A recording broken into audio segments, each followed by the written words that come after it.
Kehidupan Farhad Abbas pasca bercerai dari Nia Daniati benar-benar berantakan. Hubungannya bersama Regina kandas, sementara itu baru-baru ini Farhad dituding telah melakukan penipuan sebesar 10 miliar rupiah oleh pengacara Elsa Sharif. Kenyataan tersebut kian menambah deretan masalah yang diterima Farhad akhir-akhir ini. Benarkah Farhad sedang kena karma lantaran dahulu menyia-nyiakan Nia Daniati? Saya laporkan saudara Farhad Abbas. Laporannya 378372, penipuan dan atau penggelapan yang diduga dilakukan oleh saudara Farhad Abbas. Catat di Farhad Abbas. Yang dialami oleh klien kami namanya Ibu Elsa Sharif. Waktu kejadiannya dalam kurun waktu 2013 sampai 2017 ya. 2017. Ini bukan gugatan, saya kaget aja tiba-tiba kok dilaporin menggelapkan menipu 10 miliar ya. Menurut saya itu mimpi aja. Itu hanya imajinernya aja. Bukti yang kami miliki ada transfer, ada pengambilan cash baik dalam bentuk dolar maupun dalam bentuk rupiah. Jadi tidak bisa mengelak. Sementara tidak ada pembayaran terkait pengambilan itu. Coba buktikan mana pembayarannya. Saya mau lihat. Kalau ada pembayarannya pasti kita cabut laporannya. Tidak mungkin kita laporkan kalau kami tidak yakin tidak ada perbuatan pidana. Kasus dugaan penipuan dan penggelapan yang menyeret Farhad Abbas kabarnya terjadi pada tahun 2013 silam. Farhad meminjam uang pada Elsa Sharif, namun kemudian tak pernah dikembalikan. Selain itu, Farhad juga dituding belum membayar uang success fee pada Elsa Sharif yang beberapa waktu lalu menangani gugatan harta gono gininya pada Nia Daniati. Modusnya adalah peminjaman.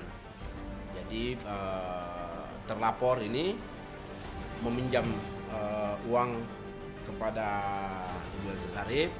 Janjinya adalah dikembalikan dalam waktu 3 bulan. Tapi sampai sekarang tidak kembali. Kalau memang bisa dibuktikan saya pernah menggelapkan uang 10 miliar, itu berarti saya menggelapkan. Ini kan persoalannya sekitar 5-6 tahun lalu ada satu persoalan yang mereka saling bantulah kita sebagai teman. Saya menyelesaikan satu persoalan, memang waktu itu ada uang 2 miliar. Nah, tapi seiring berjalannya waktu sebenarnya kan kita udah banyak pekerjaan-pekerjaan yang lainnya. Yang belakang dituntut ada bunga dan sebagainya, mencapai 4 miliar.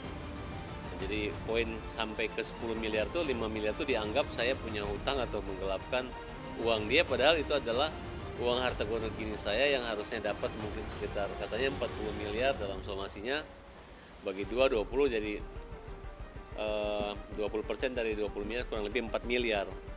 Nah jadi itu nggak benar ya. Kami ini kan diberikan kuasa untuk mengurus masalah pembagian harta gono gini dia dengan Mbak Nia. Sekarang kan sudah memiliki kekuatan hukum tetap atau inkrah. Dia sudah menikmati, dia sudah mengambil bahagian daripada bagian pembagian harta dia, yaitu dia membagi rumah dan juga tanah yang di Kemang. Artinya dia sudah menikmati. Harusnya dia harus membayar atau memberikan sukses fee kepada pengacara atau penasihat hukum dia. Loh, malah bukan bayar, malah dia cabut kuasa. Tidak jujur kemudian mengatakan menagih kembali, memanfaatkan situasi ini ya bagi saya nggak apa-apa. Bahkan saya katakan ya udah nanti kita bayar. Nah, tapi jumlahnya kan sudah jelas kan kurang lebih 2 miliar. Dugaan penipuan Farhad Abbas terus berkembang liar, bahkan menyeret ke persoalan pribadi Farhad dengan pengacara kondang Elsa Sharif. Di sini terungkap sederet fakta mencengangkan. Pertama, ketika ditagih hutang oleh kuasa hukum Elsa Sharif, Roni Sapulete, Farhad selalu berkelit. Ia malah menyebut jika Elsa Sharif merupakan istrinya yang dinikahi secara mut'ah. Saya ini kan sudah berulang kali ketemu dia.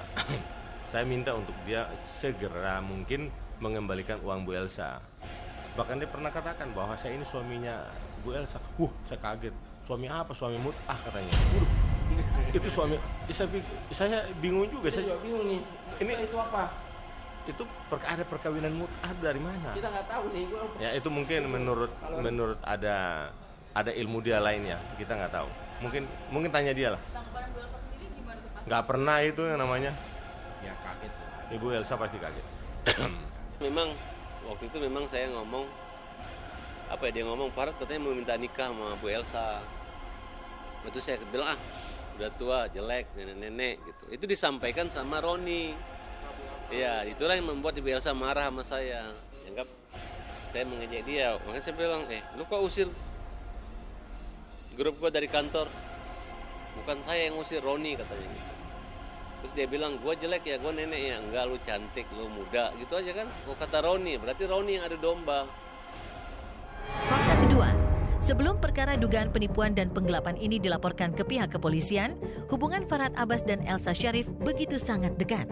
Elsa bahkan bersedia memberikan ruang pada Farhad untuk menempati kantornya.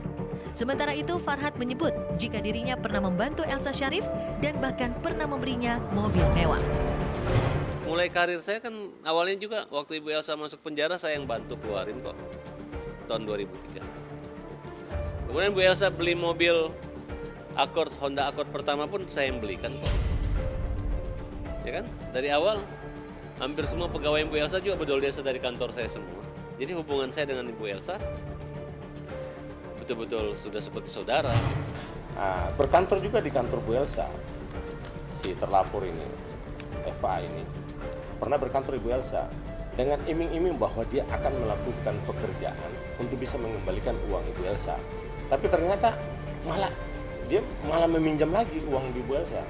Terakhir itu ada kasus di Medan yang saya ingat, itu kurang lebih hampir 2 miliar diambil juga sama dia.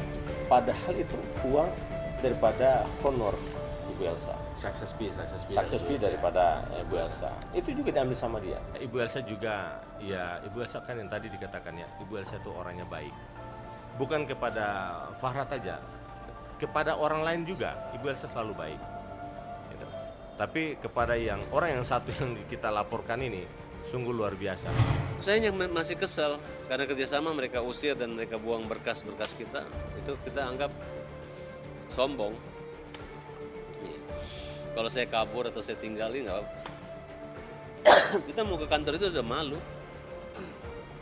Jadi kantor kita di Kemang sekarang. Udah malu karena dibuang berkasnya semua. Nggak boleh masuk lagi. Jadi kayak. Tapi saya tahu persoalannya kan. Kalau saya bongkar lagi nanti masuk penjara Elsa Sharif ya. Oke. Fakta ketiga, kasus dugaan penipuan Farhad Abbas terjadi pada tahun 2013. Namun anehnya, mengapa baru pada tahun 2019 ini Elsa Sharif melaporkannya ke pihak berwajib? Lebih heran lagi, Elsa Sharif bukan sekali diduga tertipu Farhad, tetapi berkali-kali. Selain pinjaman uang yang tidak dikembalikan, sukses fee menangnya kasus harta gono gini yang belum dibayar, Elsa juga mengaku tertipu dalam kasus pembelian apartemen. Masalahnya, jika keterangan kuasa hukum Elsa Sharif itu benar, lantas bagaimana bisa seorang pengacara handal sekelas Elsa Sharif bisa tertipu Farhad berkali-kali? Ada hubungan spesial apa antara keduanya? Ada perbuatan bujuk rayu di situ, sehingga Elsa mau menyerahkan uangnya. Nah, yang mengakibatkan Elsa mengalami kerugian, bukan cuma kerugian secara materi loh yang menderita Elsa itu. Secara psikis juga dia menderita kerugian loh. Kenapa? Nggak ada lah hubungan apa. Ada orang berteman seperti saya dengan Ibu Elsa, seperti Pak Roni dengan Bu Elsa. Sepanjang pengetahuan kami tidak ada. Kami tahu betul siapa Bu Elsa. Bu Elsa itu orang baik, orang pemaaf sebenarnya. Kalau kamu ada masalah datang minta tolong ke dia, pasti dia bantu. Apalagi kalau dia udah kenal gitu. Nah, dalam kurun waktu sekian lama itu, Ibu Elsa mencoba persuasif sebenarnya.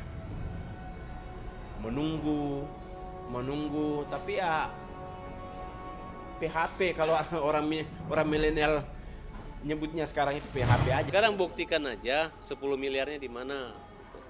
Kalau lu membuktikan hartanya Farhad dikali 20% buat Bu Elsa nilainya 5 miliar ditambah utang 2 juta berbunga jadi 4 miliar.